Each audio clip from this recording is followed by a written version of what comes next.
Against the Gods Bab 2105, Bayangan Masa Lalu Kuno. Meskipun Yun Ce tidak dapat melihat ekspresi Li Su dengan jelas, dia masih dapat merasakan kebingungannya dengan jelas. Tidak apa-apa, hanya sekedar komentar biasa, Yun Ce segera menenangkan diri dan bersikap serius. Kemudian, dia tiba-tiba mendesah, kamu benar-benar tidak beruntung karena telah jatuh ke tanganku. Dewi Pencipta yang bermartabat, makhluk paling penyayang dan suci di antara surga dan bumi, terpaksa menemaniku di dunia yang mengerikan ini untuk melakukan perbuatan jahat. Jika kamu bisa mendapatkan kembali semua pengetahuan dan ingatan masa lalumu, kamu mungkin ingin menggunakan kekuatan sucimu untuk mengubahku menjadi asap dan debu. Tangan Li Su berhenti sejenak saat dia menjawab dengan lembut, aku samar-samar mengingat beberapa kenalan lamaku, tetapi aku tidak dapat mengingat seperti apa penampilanku dulu. Dan sekarang, emosiku, pemahamanku, dan dunia yang kulihat semuanya berasal darimu. Aku sudah lama kesepian, jadi aku takut akan kesendirian. Kehadiranmu telah membuatku bisa lepas dari apa yang terasa seperti kesepian yang tak berujung, karena itu, aku bisa merasakan bahwa jiwaku dekat denganmu dan bersyukur padamu. Namun, sejak kamu datang ke dunia ini, kekosongan jiwamu hanya bertambah setiap harinya. Berhenti, berhenti, berhenti, tidak perlu bicara lagi. Yun Ce buru-buru menyela suaranya yang lembut, saat ini aku adalah kaisar kabut yang mengguncang seluruh abis, begitu agung dan menakjubkannya. Aku hanya ada sedikit kekosongan di hatiku, dan kamu masih ingin mengungkitnya. Cahaya ilahi yang cemerlang masih bersinar hangat tanpa henti. Li Su tampak merenung sejenak sebelum berkata dengan lembut, aku akan belajar memperbaikinya. Yun Ce mengangkat matanya dengan sedikit terkejut, lalu tiba-tiba tersenyum. Rasa kesepian yang tidak dapat ia hindari dari persepsi Li Su tampaknya sedikit terangkat. Kurasa, sepanjang sejarah, tidak ada yang pernah melihat Dewi Penciptaan yang begitu patuh seperti dirimu. Pada saat itu, Yun Ce tiba-tiba menyipitkan matanya dan duduk dengan kaget, mangsa, akhirnya tiba. Wilayah Dewa Utara, Alam Iblis Yama, Laut Tulang Kegelapan Abadi. Kabut hitam menyelimuti tempat ini. Meskipun semua kristal iblis kegelapan abadi telah lama disingkirkan oleh Yun Ce, kegelapan di sini tetap yang paling pekat di dunia. Qiu Yao telah berada di sana selama beberapa jam, tanpa ada iblis yang menemaninya. Di hadapannya, berdiri lempengan batu hitam yang hampir tidak pernah ditinggalkannya akhir-akhir ini. Sobekan. Dengan suara robekan, penghalang itu terkoyak dengan keras, dan pergelangan kaki seputih salju jatuh ke garis pandang Qiu Yao. Dia mengangkat pandangannya dan berkata dengan agak tak berdaya, mengapa kamu kesini lagi, alih-alih menjadi Kaisar Dewa Brahma? Qianye Yinger hendak berbicara tetapi disela oleh Qiu Yao, tidak perlu bicara. Tidak ada berita tentangnya. Dan kamu harus tahu bahwa dia tidak punya cara untuk mengirim pesan. Tapi, Qianye Yinger masih menolak untuk menyerah, bukankah kamu bilang kamu berbagi sebagian jiwa iblis nirvana dengannya? Setidaknya, itu adalah jiwa Kaisar Iblis Nirvana, jadi seharusnya. Sayangnya, itu tidak berhasil. Qiu Yao dengan dingin memadamkan harapan menyedihkan Qianye Yinger. Karena harapannya pupus, aura Qianye Yinger langsung berubah suram dan mudah tersinggung. Dia melirik lempengan batu di depan Qiu Yao dan berkata dengan kesal, kamu secara khusus datang ke Laut Tulang Abadi hanya untuk lempengan batu yang pecah ini. Sudah lama sekali, jika memang ada rahasia yang tersembunyi di sana, seharusnya kamu sudah menemukannya sekarang. Qiu Yao menggelengkan kepalanya pelan, meskipun jiwa iblis nirvanaku tidak dapat beresonansi dengannya, aku masih dapat merasakan ada sesuatu yang tersembunyi di dalamnya. Selama waktu ini, aku telah mencoba puluhan metode dan mengubah banyak lingkungan, tetapi aku tetap tidak menemukan apapun. Qianye Yinger menyilangkan lengannya dan berkata dengan santai, hanya karena kamu mendapatkannya di tempat kamu memperoleh jiwa iblis nirvana, bukan berarti itu pasti berhubungan dengan klan iblis nirvana. Jika kamu benar-benar tidak bisa melepaskannya, mengapa tidak mencoba menghancurkannya? Jika bermanfaat, itu bagus. Jika tidak, maka tidak perlu dipikirkan lagi, dan kita bisa melupakannya. Aku tahu itu bukan saran yang bagus. Qiu Yao tersenyum tipis, itu memang kemungkinan besar bukan sesuatu dari klan iblis nirvana, dan 3 karakter, Pan Xiao Dai, di atasnya adalah buktinya. Yang tidak bisa kulupakan adalah mengapa prasasti batu seperti itu, yang kemungkinan besar bukan milik klan iblis nirvana, ada di sisa-sisa jiwa iblis nirvana dan terpelihara dengan sangat baik. Saat dia berbicara, dia tiba-tiba mengangkat pandangannya, mata iblisnya bersinar dengan cahaya aneh saat dia menatap Qianye Yinger. Qianye Yinger, Qianying, dia mengulurkan tangannya, ujung jarinya menyentuh jari seputih salju milik Qianye Yinger, aku perlu meminjam darahmu sebentar. Qianye Yinger terkejut, namun tidak melawan. Setetes darah menetes di ujung jarinya, lalu dipercikan ringan oleh Qiu Yao ke prasasti batu hitam. Perkataan Qianye Yinger tiba-tiba mengingatkannya, bahwa Qianye Yinger memiliki darah Kaisar Iblis yang diberikan oleh Yun Ce di masa lalu. Kaisar Iblis Pemalu Surga memiliki energi gelap yang paling murni di antara keempat Kaisar Iblis. Darah iblisnya dapat menyerap semua energi gelap yang ada di dunia, dan sihir bencana iblis yang dilepaskan melalui darah Kaisar Iblis Pemalu Surga dapat memperkuat semua kekuatan gelap lainnya, termasuk kekuatan dari ketiga Kaisar Iblis. Jiwa Iblis Nirvana tidak dapat membangkitkan objek, lalu bagaimana dengan darah Kaisar Iblis Pemalu Surga? Berdengung. Pada saat tetesan darah menyentuh lempengan batu, lempengan itu tiba-tiba memancarkan lapisan cahaya gelap yang pekat. Berhasil. Ciu Yao yang sebelumnya tidak memiliki banyak harapan, mengeluarkan seruan pelan, dan bibir Qianye Yinger terbuka karena terkejut. Cahaya gelap berputar-putar mengelilingi prasasti batu itu, dan setelah beberapa lama, tampak ada sesuatu yang runtuh di prasasti itu, kemudian cahaya terang terpantul, memproyeksikan pemandangan kuno yang luar biasa jelas. Proyeksi. Ciu Yao dan Qianye Yinger bertukar pandang, keduanya melihat keterkejutan dan keseriusan di mata masing-masing. Dalam proyeksi itu ada negeri gelap, bahkan di masa lalu yang begitu jauh, seseorang masih bisa merasakan kekuatan iblis yang menggetarkan jiwa. Seorang wanita bergaun hitam muncul dalam proyeksi tersebut. Meskipun wajahnya tidak dapat terlihat dengan jelas, hanya sosoknya dan keanggunannya yang tak terbatas yang terpancar secara alami tidak akan membuat siapapun meragukan kecantikannya yang memukau.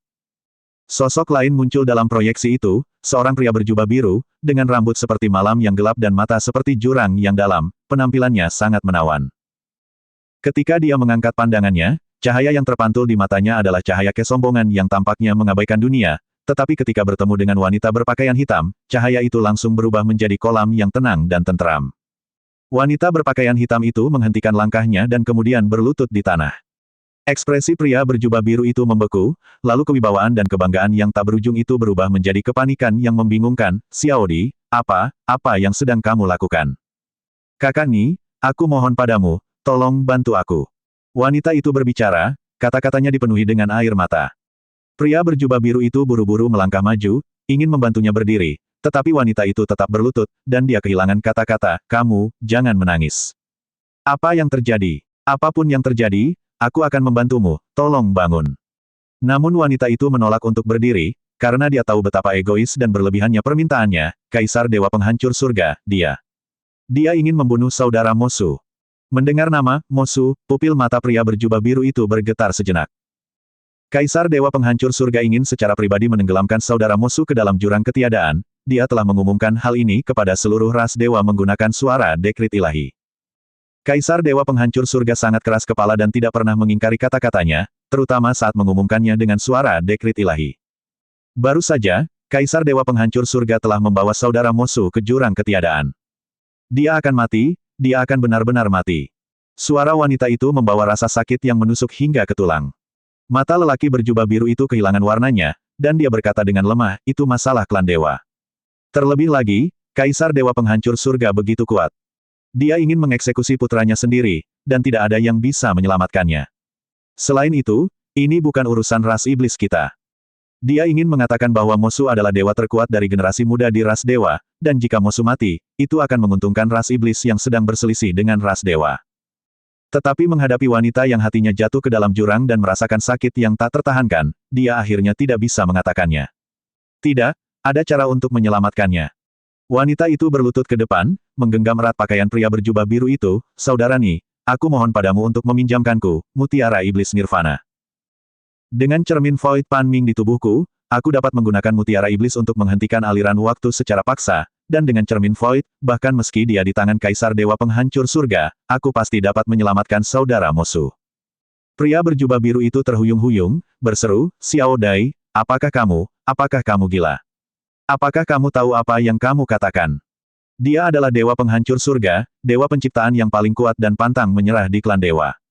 Tahukah kamu apa akibatnya jika kamu gagal?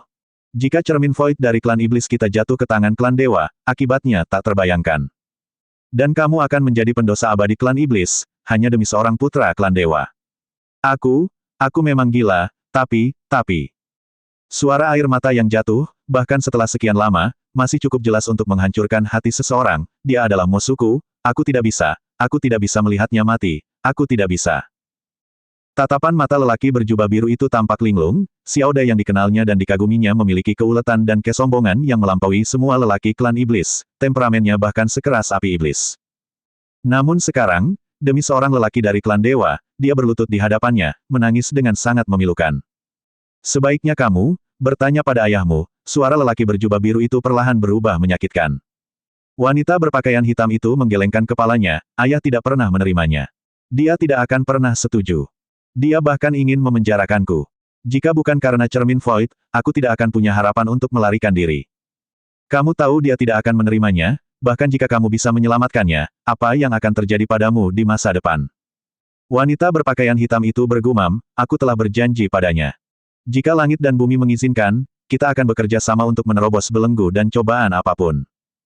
Jika langit dan bumi akhirnya tidak mengizinkan, kita akan melarikan diri dari dunia ini dan berusaha membangun surga yang hanya milik kita. Tubuh lelaki berjubah biru itu bergetar. Aku akan membawanya kembali ke klan iblis.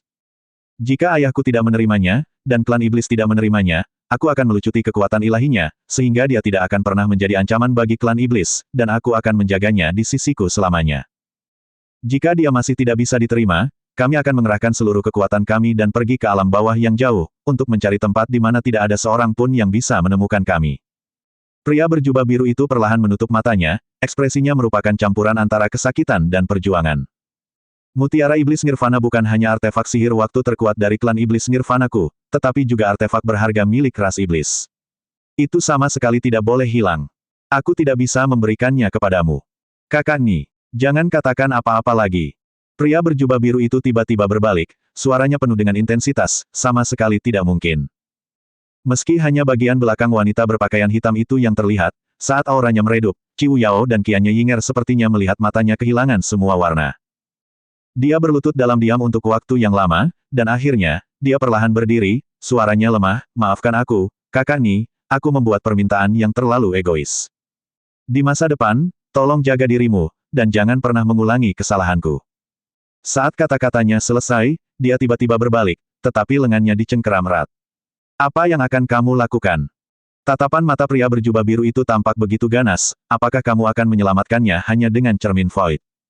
Suara wanita berpakaian hitam itu lembut namun tegas, di mana dia tinggal, disitulah aku tinggal. Di mana dia mati, disitulah aku mati. Pria berjubah biru itu memalingkan kepalanya, dan setelah waktu yang lama, dia memadamkan rasa sakit di matanya dan berkata dengan suara yang dalam, aku hanya mengatakan aku tidak bisa memberimu mutiara iblis, tapi aku tidak mengatakan aku tidak akan membantumu. Dia mengangkat tangannya, dan mutiara iblis yang dikelilingi oleh cahaya hitam aneh muncul di telapak tangannya. Kamu bukan salah satu dari klan iblis Nirvanaku, jadi kamu hanya bisa mengendalikan mutiara iblis itu jauh lebih sedikit daripada yang bisa kulakukan. Jadi, aku akan menemanimu. Wanita berpakaian hitam itu berbalik, menatap kosong ke arah pria berjubah biru, lalu dengan lembut menutup matanya, terima kasih, saudarani. Kebaikanmu kepadaku, tidak akan pernah bisa kubalas dalam hidup ini. Suara lembut penuh air mata itu sampai ke telinganya, tetapi ekspresi pria berjubah biru itu tiba-tiba berubah, karena dia mendapati bahwa dia tidak bisa lagi bergerak, dan bahkan energinya yang dalam tidak bisa dilepaskan. Kurungan. Ini adalah ruang dari cermin Void Panming. Xiao Dai, apa yang kamu lakukan? Wanita berpakaian hitam itu mengulurkan tangan dan mengambil mutiara iblis yang diselimuti kabut hitam dari tangan pria berjubah biru. Xiao Dai, jangan melakukan hal bodoh. Pupil mata pria berjubah biru itu membesar, suaranya dipenuhi dengan ketakutan yang tak berujung, lepaskan aku sudah berjanji untuk pergi bersamamu, lepaskan aku. Wanita berpakaian hitam itu perlahan mundur, suaranya terdengar sedih, aku tahu apa yang kulakukan salah. Tapi apapun yang terjadi, aku tidak bisa melihatnya terkubur di dalam jurang ketiadaan. Ini adalah dosaku dan dosanya, dan aku tidak bisa melibatkanmu di dalamnya. Dia menolehkan pipinya ke arah proyeksi, batu proyeksi ini telah merekam semua yang baru saja terjadi. Apakah aku berhasil atau gagal, ini dapat membuktikan bahwa mutiara iblis telah diambil darimu, dan semuanya tidak ada hubungannya denganmu. Kakak Ni, aku akan segera kembali, dan kemudian aku akan meminta maaf padamu bersama kakak Mosu, dan menerima hukumanmu. Dengan lambaian lengan bajunya yang hitam, ruang itu terbuka tanpa suara, dan dia melangkah masuk, kemudian sosoknya menghilang dalam sekejap. Retakan di ruang itu menghilang tanpa suara, seolah-olah tidak pernah ada. Xiao Dai, seseorang cepat datang, ayah, tetua Ni Yuan, Xiao Dai dalam bahaya, seseorang cepat datang, cepat pergi ke alam Dewa Taichu untuk menyelamatkan Xiao Dai. Ah! Gambaran terakhir dari proyeksi itu adalah jeritan nyaris putus asa dari Pangeran Nirvana. Proyeksi itu lenyap. Namun, reaksi Qiu Yao dan Qianye Yinger sangat berbeda. Satu orang bodoh yang sedang jatuh cinta dan satu orang bodoh yang sedang dilanda cinta. Qianye Yinger melengkungkan bibirnya dengan jijik, benda yang telah terpelihara dengan sempurna dari zaman kuno ini sebenarnya hanyalah. Dia menyadari ekspresi Ciu Yao yang tidak biasa dan tiba-tiba mengerutkan kening. Ratu Iblis, apakah kamu punya penemuan? Ciu Yao mendesah pelan, suaranya berat, cermin void, mutiara iblis, tebakan awalku semuanya menjadi kenyataan. Dia tidak dapat menahan diri untuk berpikir tentang hati macam apa yang dimiliki putra mahkota Nirvana saat dia menyegel proyeksi ini dalam prasasti batu. Menjadi kenyataan, apa artinya? Suasana hati Qianye Yinger juga menjadi berat. Itu artinya, Ciu Yao mengulurkan jarinya, dengan lembut menyentuh 3 karakter, Pan Xiao Dai, di prasasti batu hitam, itu berarti, lawan Yun Ce di dunia abis adalah putra dewa penciptaan. Dan, putra dewa penciptalah yang memegang 2 artefak sihir paling kuat. Mata indah Qianye Yinger terbelalak ketakutan, tidak dapat berbicara untuk waktu yang lama. Terjemahan. Li Su, Dewi Pencipta Kehidupan. Tablet batu hitam, tablet yang berisi proyeksi dari masa lalu. Jiwa Iblis Nirvana, sebuah fragmen jiwa dari Kaisar Iblis Nirvana sebelumnya.